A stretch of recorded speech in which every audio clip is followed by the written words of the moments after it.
তুই যা মনে চায় আকাম কুকাম কর, এটা তোর ব্যক্তিগত ব্যাপার। কিন্তু মুসলমানের সাইনবোর্ড ব্যবহার করে তুই কেন আকাম কুকাম করবি? নাম দিবি মুসলমানের আর কাম করবি যত ইহুদি খ্রিস্টানদের। এটা কি মাইনা নেওয়া যায়? ইসলামিক পার্লামেন্ট এটা মাইনা নেওয়া যায়। উমরের সিদ্ধান্ত হলো তুই মুনাফিক, প্রকাশ্যে আস। তুই কেন মুসলমানের নাম লাগাইছস? রাসূল যেখানে বিচার করছে তোর পছন্দ হয়েছে না, তুই গুনাহগার মুসলমান। কথা কই না দি? এখনো দেখবেন রাসূলের সুন্নাহ ভালো লাগে না, রাসূলের সুন্নাহ ভালো লাগে না, কিন্তু নাম হইলো আশিকে রাসূল। এরারে ওই যে আব্বাস হিসাবে হয় না, মাথার মধ্যে আপনার সুবারি তুই খরমদা বাড়ি মারন, এরারে এই খামই কর। তুই দাবি করস তুই সুন্নি, তোর মুখের মধ্যে রাসূলের সুন্নত নাই। কেটে শুনলে তোর মধ্যে রাসূলের সুন্নত নাই, তোর ফাত থেকে মাথা পর্যন্ত তাকাইলে বোঝা যায় না তুই কোন ধর্মের। নাম দেশ তুই সুন্নি। এই জন্য রাসূলের সুন্নাহ যারা মানে না, আল্লাহর হুকুম যারা মানে না, এরা নামদারি মুসলমান। উমর হত্যা করছে কোন মুসলমানকে নয়, একটা মুনাফিককে। তাই উমরের বিচার এটা সঠিক, আল্লাহ পছন্দ করছে। এই জন্য আল্লাহ আয়াত নাজিল করে, কারণ টেনশন করার কোনো কারণ নাই। উমরকে ফাঁসি দিওয়ান লাগবে না, উমর সঠিক বিচার করছে। এই জন্য মুনাফিক বড় ভয়ঙ্কর। এখন আসুন মুনাফিকের কিছু পরিচয় দিই। আপনারা কষ্ট হইতেছে? আলোচনা যদি ফাউন্ডেশন না বুঝেন তাহলে উপরে উঠবেন কেমনে? ফাউন্ডেশন শক্ত না হইলে কিন্তু বিপদ আছে। আলোচনার মেইন বুঝতে হবে, এরপরে সামনে আগাবো ইনশাআল্লাহ। সালাগুনা কোন ইহুদি শুধু ইহুদি মুনাফিক না, কোন খ্রিস্টান মুনাফিক না। কথা বুঝতেছে? কোন ইহুদি মুনাফিক না, কোন খ্রিস্টান মুনাফিক না। কথা খুব মনোযোগ দিয়ে শুনবেন। কোন সনাতন ধর্ম হিন্দু যারা, এরাও মুনাফিক না। মুনাফিক কারা? যারা নামদারি মুসলমান, এদের মধ্যে হলো মুনাফিক। যারা লেবেল লাগায় আমি মুসলমান, কিন্তু ইসলামের সবচেয়ে ক্ষতি তারা করে, এরাই হলো মুনাফিক। কোন ইহুদি মুনাফিক হতে পারে না যতক্ষণ না সেই নামদারি মুসলমান না হয়, যে আমি ঈমান আনছি এই কথা বলবে কিন্তু ঈমানের কোনো কাজ করবে না, এই হলো মুনাফিক। সম্মানিত শুধু এখন আসুন, ইসলামের সবচেয়ে বেশি ক্ষতি কিন্তু করছে মুনাফিকরা। আল্লাহ রাসূল কিন্তু কথা বলে গেছে, ইহুদি খ্রিস্টানরা এত ক্ষতি করে নাই যেই ক্ষতি মুনাফিকরা করছে। কেন? কারণ মুনাফিকের চিনা বড় কঠিন। মুনাফিক চিনা কঠিন, আপনি চিনবেন না, কারণ এত আপনার মতো এত নিজ আমি কালেমা পড়ছি, এর মুখে দাড়িও আছে, যুব্ব আছে, সব ঠিকঠাক আছে, কিন্তু ভিতরে ভিতরে হুদ্দা শয়তানি। মুনাফিক কি করা যায় না? চিনা যায়। এই জন্য ক্ষতিটা করতে পারে সহজে। আজকে ইসলামের 12টা বাজাইতেছে কেনা? লেবাস দাড়ি। বলুন কোন দাড়ি? এরা চিনা যায় না। এরা দেখতে বোঝা যায় বহুত বড় আল্লামা, কিন্তু ইসলামের 12টা বাজাইতেছে। কথা কন না কেন? এই পবিত্র মঞ্চটাকে তারা যাত্রা ফালা বানায় নিছে, কিন্তু দেখতে তো বোঝা যায় বহুত বড় আল্লামা। ইসলামের 12টা কিন্তু সাধারণ পাবলিকে বানায় না। কোন রাজনীতিবিদরাও ডাইরেক্ট ইসলামের ক্ষতি করতে পারে না, কিন্তু একদারি লেবাসদারিরা ইসলামের ক্ষতিটা করে। রাসূলের যুগে এরকম ক্ষতি করছে। এবার আসুন, রাসূল সাল্লাল্লাহু আলাইহি সাল্লামের কাছে একবার একটা লিস্টই আসছে। কিসের লিস্টই? মুনাফিকের লিস্ট। বলুন কিসের লিস্ট? মুনাফিকের লিস্টই আসছে। তা রাসূল লিস্টের দিকে তাকায়া দেখে প্রথম নাম্বার যে নামটা, এই লোকটা রাসূলের ঠিক পিছনে নামাজ পড়ে। আমার কথা কি বুঝতেছে? যিনি মুনাফিকের 1 নাম্বার সর্দার, এই লোকটা নামাজ পড়ে কার পিছনে? ঠিক একেবারে রাসূলের পিছনে। রাসূলের যেমন দাড়ি মাশাআল্লাহ তার ওই রকম দাড়ি। রাসূলের মাথায় পাগড়ি, বেচারার মাথায় পাগড়ি। রাসূলের পকেটে মিসওয়াক, বেচারার পকেটেও মিসওয়াক। মানে এই লোক হলো মুনাফিকের প্রথম নাম্বারে নাম। আল্লাহর রাসূল শোনার পরে কোনো কারো কাছে বলেও নাই, শব্দ করে নাই। রাসূল চিন্তা করে যায়, সভ্য না, সেই লোক দিয়ে আমার পিছনে নামাজ পড়ে, হেনি এরকম কামলা। রাসূল কারো কাছে বলে নাই। ইসলামের অনেক ক্ষতি সে করতেছে। কিছুদিন পরে এই লোকটা মারা গেছে। ওই যে সবচেয়ে বড় লিডার যে মারা গেছে, তো তার ছেলের নাম হলো আব্দুল্লাহ। আর যে মারা গেছে মুনাফিক, তার নাম হলো আব্দুল্লাহ ইবনে উবাই ইবনে সুলুল, মুনাফিকের সর্দার। তার ছেলে হইল আব্দুল্লাহ। এই আব্দুল্লাহ আবার রাসূলের একজন সাহাবী, এবং সে মুনাফিক নয়, রাসূলের একজন মহব্বতের সাহাবী, মানে মুনাফিকের ছেলে। সে রাসূলের কাছে কান্না শুরু করছে। আল্লাহ রাসূল জায়গা কান্দো কা, তো কান্দি ওজন আমার আব্বা মরে গেছে। তো রাসূল জানেনি হের আব্বা যে কোন কামলা, কথা বল না, হে যে রাসূলের কাছে কাঁদতেছে যে আমার আব্বা মরে গেছে, এই জন্য কান্দি। রাসূল কত আমি কি করতাম, আব্দুল্লাহ কান্দে কান্দে আর হুজুর আমি জানি আমার বাপ বেশি সুবিধার আছে না, দেখতে মক্কার ইমাম দেখা গেছে কিন্তু ভিতরে হুদ্দা শয়তানি আছে। আমি জানি হুজুর আপনিও জানেন, কিন্তু আমার তো বাপ, আমার তো কষ্ট লাগে, কাঁদতেছে। আল্লাহর নবী বলেন, আব্দুল্লাহ তোমার কান্না দেখে আমার আফসোস হয়, আমি এখন কি করতে পারি বলো?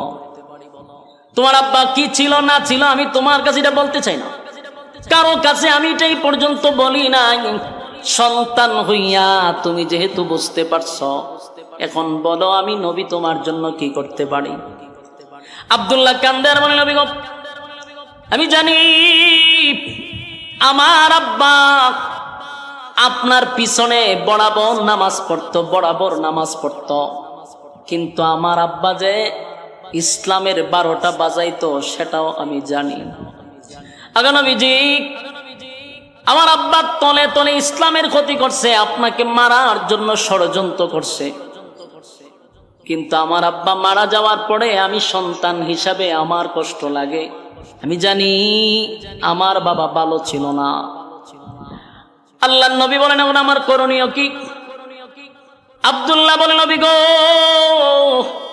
আমার দিলটা সাক্ষী দেয়, আমার দিলটা সাক্ষী দেয়, আপনি নবী যদি আমার আব্বার জানাজাটা পড়ায়া দিতেন, তাহলে আমার দিলটা সাক্ষী দেয় আল্লাহ রাব্বুল আলামিন আপনার জানাজার বরকতে আমার আব্বারে মাফ করে দিত। এটা কার ধারণা? ছেলের ধারণা। আব্দুল্লাহ বলে, নবী গো আমার দিলটা সাক্ষী দেয় গো নবী, আপনি নবী যদি আমার আব্বার জানাজা পড়ায়া দেন, তাহলে আমার আব্বার আপনার জানাজার বরকতে আমার আব্বার জিন্দেগির গুনাহ মাফ করে দিবে। আল্লাহর নবীর তো মায়া দয়ার কোনো অভাব ছিল, কথা কয় না, ওমা আরসালনাকা ইল্লা রাহমাতাল লিল আলামিন। আল্লাহর নবীর মায়া দয়ার কোনো অভাব ছিল না। আব্দুল্লাহ যখন নবীর কাছে প্রস্তাব দিল, নবী গো আমার আব্বার জানাজা পড়ায়া দিলে আমার দিলে সাক্ষী দেয় আমার আল্লাহ আমার বাবারে মাফ করে দিবে। নবীর মায়া দয়ার কোনো অভাব নাই। নবী চিন্তা করলো আমার একটা জানাজা পড়ায়া দিলে যদি তার আব্বারে আমার আল্লাহ মাফ করে দেয়, অসুবিধা কি আমি জানাজা পড়ায়া দিব? সুবহানাল্লাহ। আমি জানাজা পড়ায়া দিব। নবীর মহব্বত আর ভালোবাসা। আপনি যদি জানতেন যে আপনার বিরুদ্ধে এই লোকটা সব সময় ষড়যন্ত্র করে, আপনার মারার লেগে ষড়যন্ত্র করে, আপনার ক্ষতি করতেছে, হে মরলে তো জানাজা দিতেন না, কথা হয় না? আমরা গ্রামগঞ্জের স্বভাব আছে, মনেকে জানাজা যায় না, ফেলে কেড়ে বলে বাপরে বাপে জ্বালাই লিছে, হে জ্বালাই লিছে, এই জন্য এর জানাজা তুই যায় না। কিন্তু আল্লাহর হাবিব এত কিছু জানার পরে আব্দুল্লাহরে বলেন, আব্দুল্লাহ ওয়াদা দিলাম আমি তোর আব্বার জানাজা পড়ায়া দিব। সুবহানাল্লাহ। আব্দুল্লাহ তো সাহাবী, একটা সেকেন্ড তো নবীর কাছে দাঁড়ায় নাই, দাঁড়াইছে না, একটা দৌড় মারছে, দৌড় মারে গেছে গা, নবীর কাছ থেকে চলে গেছে। এটার কারণ আছে। আব্দুল্লাহ যখন দৌড় শুরু করছে, সাহাবায়ে কেরাম আটকা, মিয়া দৌড়ো কা, আমি এখানে থাকবো না। সাহাবী খুব চালাক, যদি নবীর কাছে দাঁড়ায় থাকি, রাসূল বলছে জানাজা পড়াইবার, দাঁড়ায় থাকলে জিবরাইল হবে ভরাইয়ের নাম, আয়াত নাজিল হয়ে যাবো গা, সেজন্য আমি এখান থেকে সরে যাই গা। কি চালু, দৌড়ে গেছে। আব্দুল্লাহ করছে কি, গোটা মদিনার অলিতে গলিতে চতুর্দিক দিয়া পাবলিসিটি করলো, তোমরা জানো নি আমার আব্বার জানাজা কিন্তু বিশ্বনবী পড়াবে। গোটা মদিনায় অলিতে গলিতে এটা ছড়াইয়া দিছে যে আমার আব্বার জানাজা বিশ্বনবী পড়াবে। আব্দুল্লাহ যখন মদিনার অলিতে গলিতে চতুর্দিক দিয়া জানায়া দিল আমার আব্বার জানাজা বিশ্বনবী পড়াবে, বিশ্বনবী পড়াবে। মদিনার মানুষ আতঙ্কে আছে, আশ্চর্য হয়ে গেছে এটা কিভাবে সম্ভব। কারণ গোটা মদিনার মানুষ জানতো আব্দুল্লাহ ইবনে উবাই ইবনে সুলুল একটা টাটকা মুনাফিক ছিল। এটা মনে মনে সবাই জানতো। আমরা যখন আখাম কুখাম করবে আপনার পাশের মানুষ কিন্তু বুঝতে পারবে। কথা না দি, আপনি যখন দুর্নীতি করবেন, সাদাবাজি করবেন, টেন্ডারবাজি করবেন, আপনি ভাববেন না যে মানুষ আপনার চরিত্র জানে না। মানুষ জানে, কিন্তু হয়তো বা আপনার ভয়ে বলে না, কারণ আপনি তো জালেম। আপনি জালেমের ভয়ে মানুষ মুখ খুলে না, কিন্তু আপনার অপকর্ম সবার জানা আছে। বাস্তব না বাস্তব? এই আব্দুল্লাহ ইবনে উবাই ইবনে সুলুল হে যে খারা শয়তান, এটা মদিনার মানুষ জানতো, কিন্তু ভয়ে বলতো না। ডাইরেক্টলি এর কোনো আহামে যত বড় শয়তান এটি ধরা ছোঁয়ার বাইরে, সাধারণ ঠিক নেই, ডাইরেক্ট ধরা যায় না। আব্দুল্লাহ যখন গোদা মদিনার অলিতে গলিতে ছড়াইয়া দিছে যে আমার আব্বার জানাজা পড়াবে বিশ্বনবী, মদিনার মানুষকে সব বনস করে দিছে।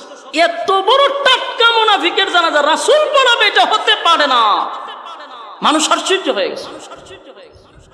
চতুর্দিক দিয়া মানুষের কানে পৌঁছে দিছে আমার আব্বার জানাজা পড়াবে, আল্লাহর নবী জানাজা পড়াবে। চতুর্দিক দিয়া যখন ঘোষণা করে দিল, এই পাবলিসিটি যখন মুনাফিকের কানে গেছে, কারণ আব্দুল্লাহ ইবনে উবাই ইবনে সুলুলের কিছু সেলা ফেলা আছে না নাই?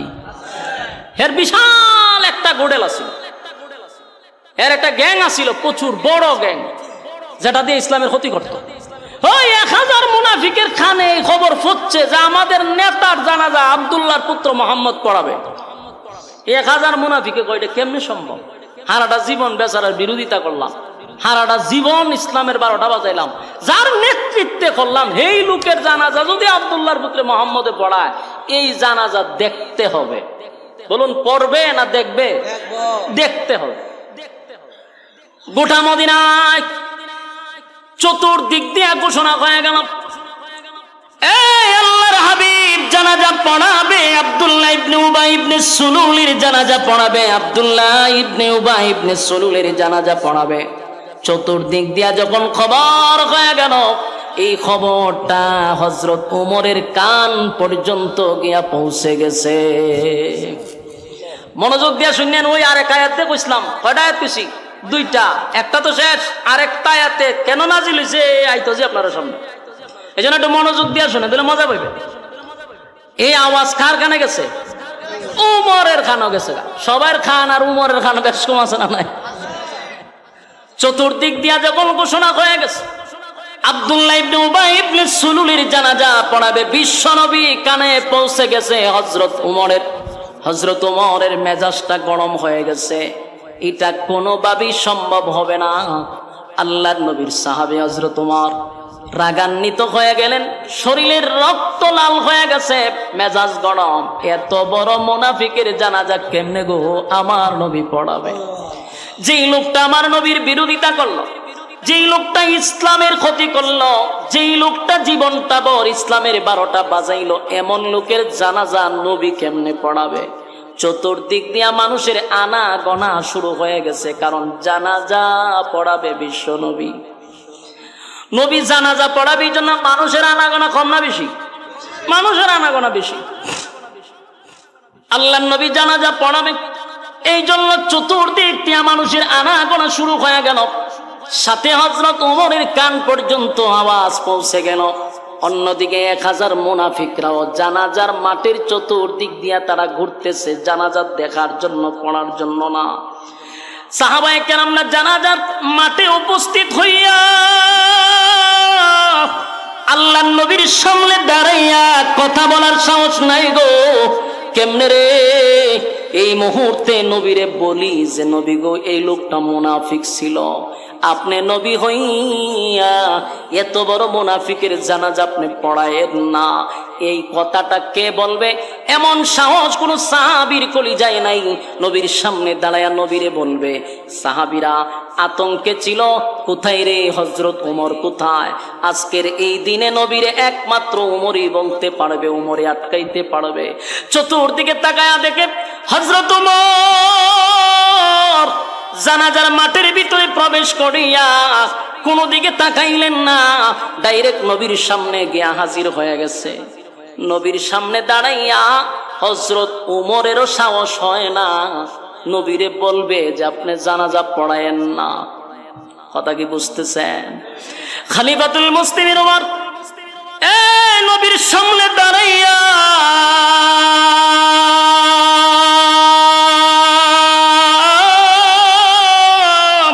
কেমনে গো নবীর সামনে দাঁড়াইয়া বলবে নবী আপনি জানাজা পড়ায়েন না, এই সাহসটা হযরত ওমরের ভিতরে নাই। হযরত ওমর চতুর্দিক দিয়া ঘুরতেছিল, বাড়তেছিল, চতুর্দিক দিয়া মানুষের আনাগোনা, 1000 মুনাফিকরা চতুর্দিকে ঘুরতেছিল। হযরত ওমর চতুর্দিক দিকে দাঁড়াইয়া নবীর একবার কাছে যায় আবার পিছনে যায়। কেমনে রে আমি নবীরে বলি আপনি জানাজা পড়ায়েন না। নবীর সামনে দাঁড়াইয়া হযরত ওমর মোমের মতো নরম হয়ে গেল। হঠাৎ করে উমরের কানের মধ্যে আওয়াজ আসতে লাগলো, মনে মনে ভাবতেছিল যে আমি ডাইরেক্ট না বলতে পারি, ইনডাইরেক্ট তো বলা যায়। সুবহানাল্লাহ। ওই আমি যে 2 নাম্বার আয়াত পড়ছি, ওই আয়াত হযরত ওমর তেলাওয়াত শুরু করছে। সুবহানাল্লাহ। নবীর কানে কানে গিয়া বলেন, নবীর কানে কানে বারবার হযরত ওমর বলতে লাগলো, বারবার নবীর কানে কানে গিয়া বলতে লাগলো, ইস্তাগফির লাহুম আও লা তাস্তাগফির লাহুম, ইয়া তাস্তাগফির লাহুম 70 মাররাতান ফালান ইয়াগফিরাল্লাহু লাহুম যালিকা বিআন্নাহুম কাফারু বিল্লাহি ওয়া রাসূলিহি ওয়াল্লাহু লা ইয়াহদিল কওমাল ফাসিকিন। হযরত ওমর আল্লাহর হাবিব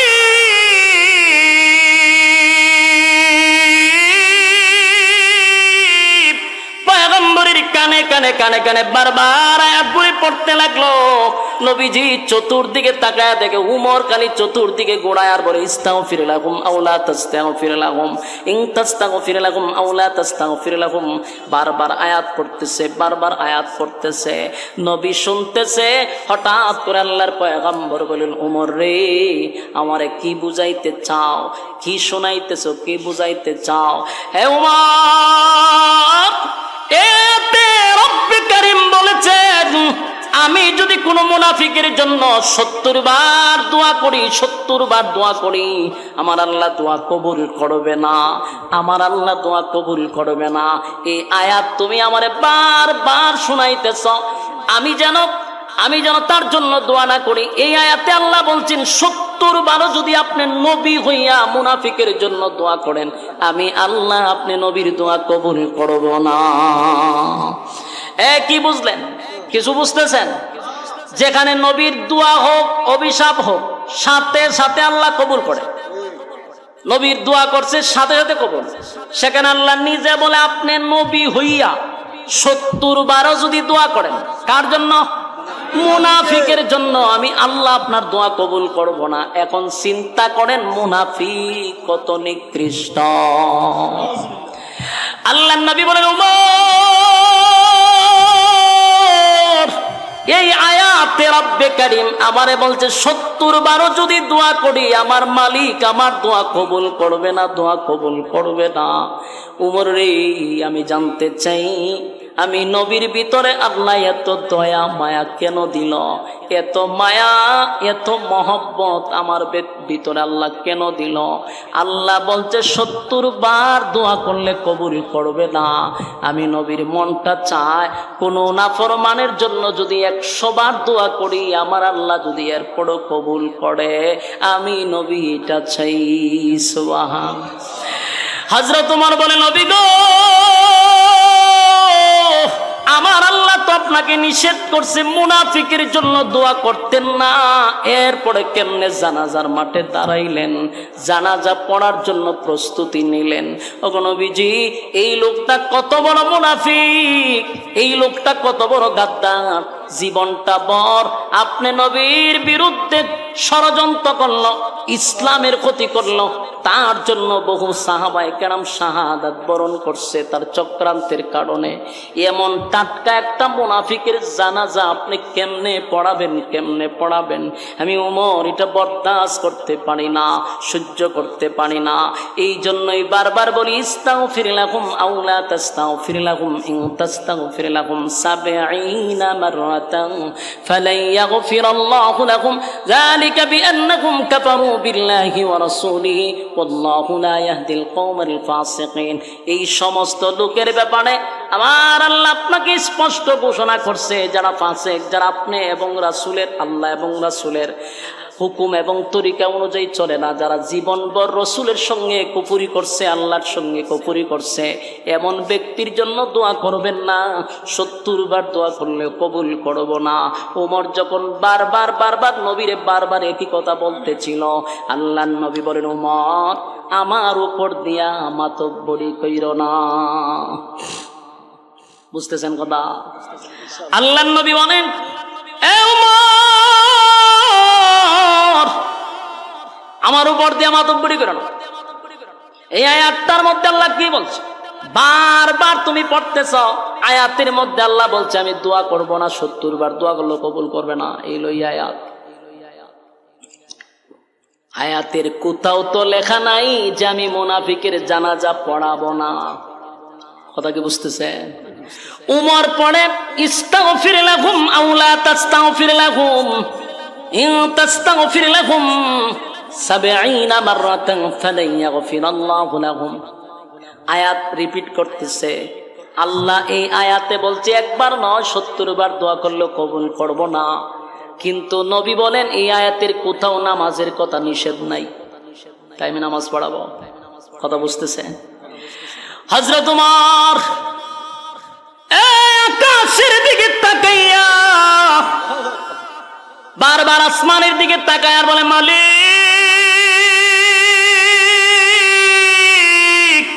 কেমনে গো? নবীর সামনে আমি ২ বার ৩ বার রিপিট করার পর নবী বলে জানাজা পড়াবে। ঠিকই তো দেখা যায় এই আয়াতের কোথাও নামাজের কোনো নিষেধ নাই। এই আয়াতের কোথাও মুনাফিকের জানাজার ব্যাপারে আল্লাহ নিষেধ নাই।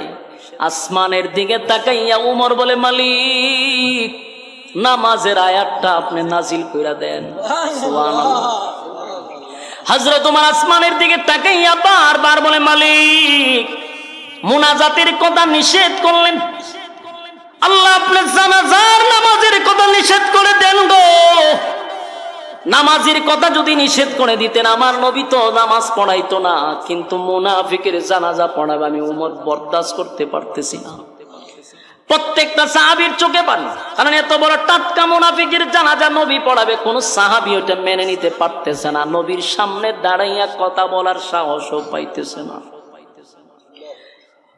আল্লাহর নবীর সাহাবী হযরত ওমর আসমানের দিকে তাকায়, অন্যদিকে নবী সবাইরে চমকায়া দিলেন, অবাক করে দিলেন। আল্লাহর পয়গম্বর আব্দুল্লাহ ইবনে উবাই ইবনে সুলুল মুনাফিকের সর্দারের সামনে, লাশের সামনে নবী দাঁড়াইছে।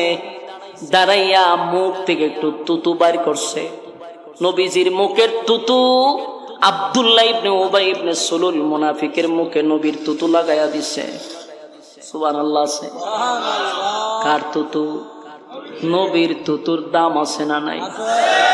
আল্লাহর নবীর মুখের তুতু নিয়া মুনাফিকের মুখে লাগাইয়া নবী বলেন, আব্দুল্লাহ রে তোর আব্বার মুখে আমি নবীর তুতু লাগাইয়া দিছি। কেন জানোস নি?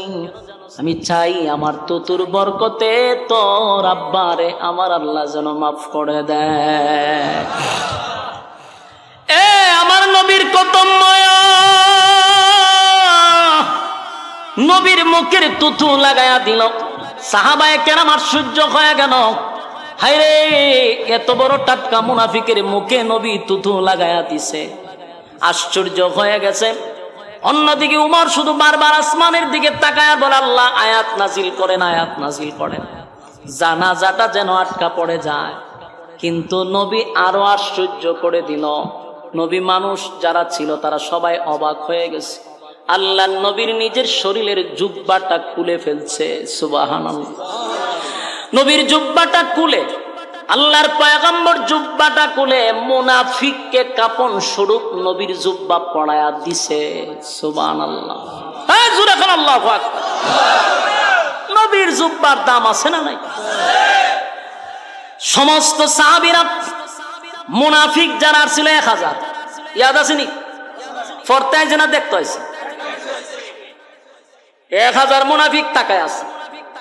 নবীর জুব্বা খুলে ফেলছে, নবী লাশের সামনে দাঁড়াইয়া নবীর জুব্বাটা কুইলা ফলাইছে, কাপন স্বরূপ মুনাফিকরে পড়ায়া দিছে। সুবহানাল্লাহ।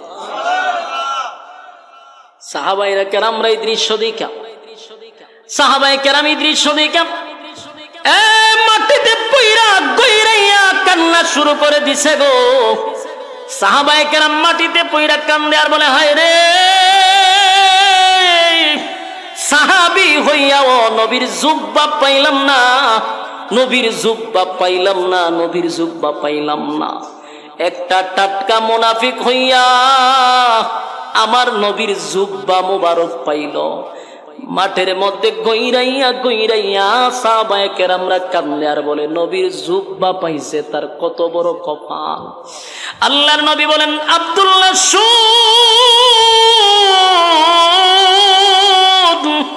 তোর আব্বারে আমার জুব্বা কেন পড়াইলাম জানোস নি? কেন পড়াইছি, কেন পড়াইছি?